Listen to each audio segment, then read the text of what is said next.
Na sexta-feira, quando morre o militar, eu estava de folga, porque estava a tentar recuperar as horas de sono e essas coisas, e fui chamado ao jornal para precisamente orientar o enfoque que depois fizemos sobre a morte do militar português, porque obviamente era eu que tinha os contactos todos, eu fiquei com os telemóveis dos tipos dos militares, fiquei com da ESAF, portanto, era eu que estava mais em cima do assunto, portanto faria todo o sentido que fosse eu orientar isso. E depois também tinha o contacto de um jornalista que fazia, um freelancer que estava lá em Cabul, que fez matéria para nós, que foi bom, também é uma mais-valia ter alguém lá, até fez um texto de opinião, conseguiu-nos mandar umas fotos. Portanto, depois também, quer dizer, não foi só o trabalho lá, a partir do momento que aconteceu aquela situação, e além de que eu também mais-valia que os outros nós também tínhamos, nós tivemos com o tropa que morreu, portanto também podemos falar da experiência e do que aconteceu sem fazer aquele choradinho foleiro. A verdade é que, pronto, foi a pessoa que nos fez o briefing de segurança.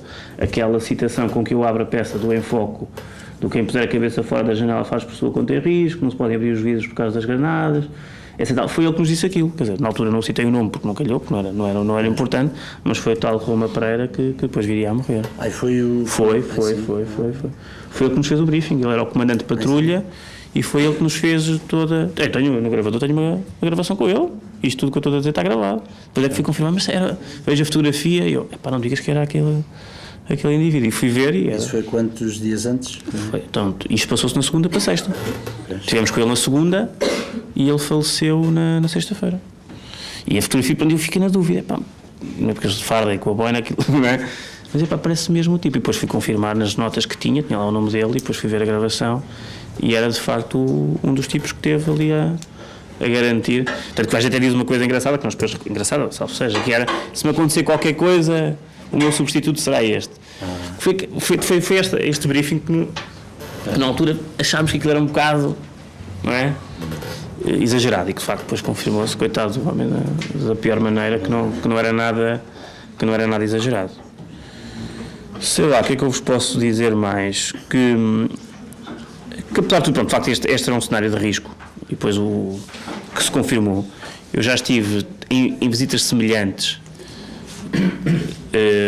na Bósnia e no Kosovo e não tinha nada a ver com isto. De facto, aí andámos à vontade, andámos na rua, nunca tivemos que usar os coletes à prova de bala, nem os capacetes, e fomos lá visitar as tropas portuguesas e o ambiente já era outro. Portanto, no meu caso, que pronto, não faço habitualmente guerra, não faço, tenho feito estas visitas, que é quase pós-guerra, mas neste caso, de facto, o ambiente lá está muito mais complicado.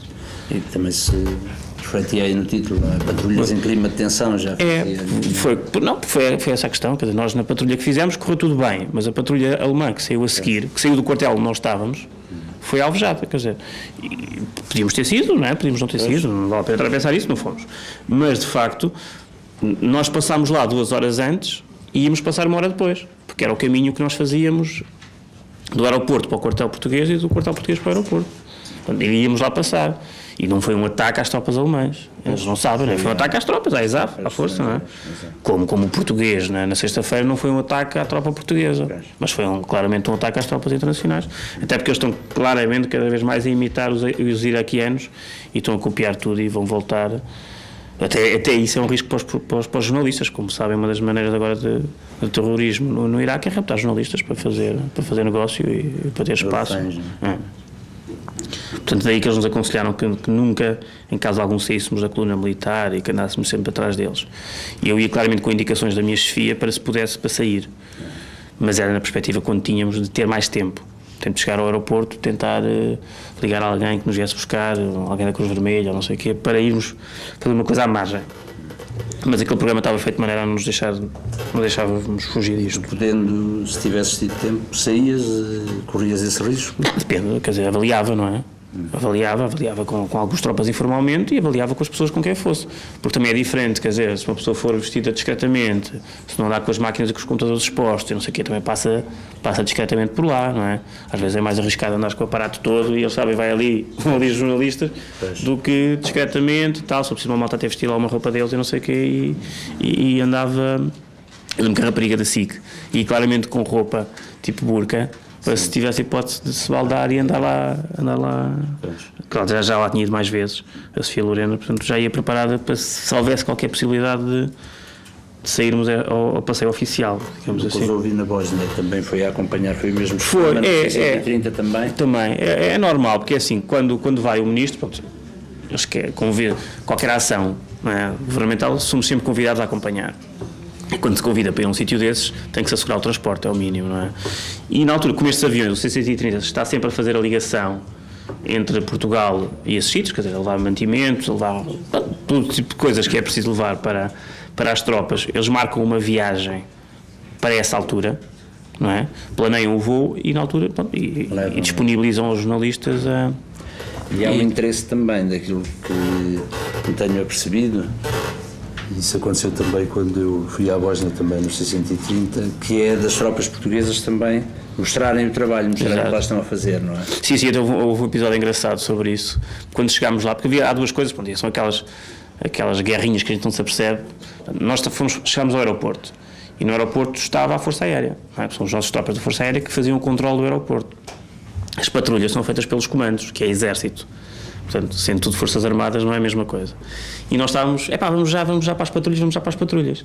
E o tipo lá, estava lá ao porta-voz da Força Aérea, não, ninguém vai para as patrulhas antes de fazer aqui uma vistinha ao aeroporto. Como quem? Vamos primeiro ver o que é que os militares portugueses estão a fazer no aeroporto, que é o caso aqui que eu escrevo do controlador aéreo, não é?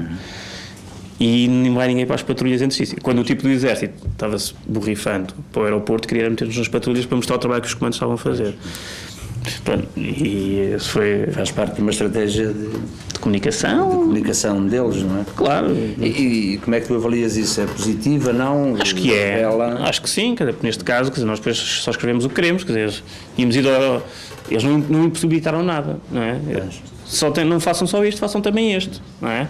E tudo bem, quer dizer, depois eu escrevia se quisesse, neste caso valorizou o trabalho, até porque eu acho que tive pena de não estar mais tempo no aeroporto, porque aí de facto há lá muito para fazer, tem um campo de desminagem, tem lá bombeiros também a atuar, porque aquilo é um aeroporto muito complicado, quer dizer, e não é desvalorizar o facto de estarmos a comandar aquilo, que já tem um movimento aéreo muito simpático, portanto, tive pena de não estar lá mais tempo, de facto, porque também havia lá muito para dizer do trabalho que lá está a ser feito.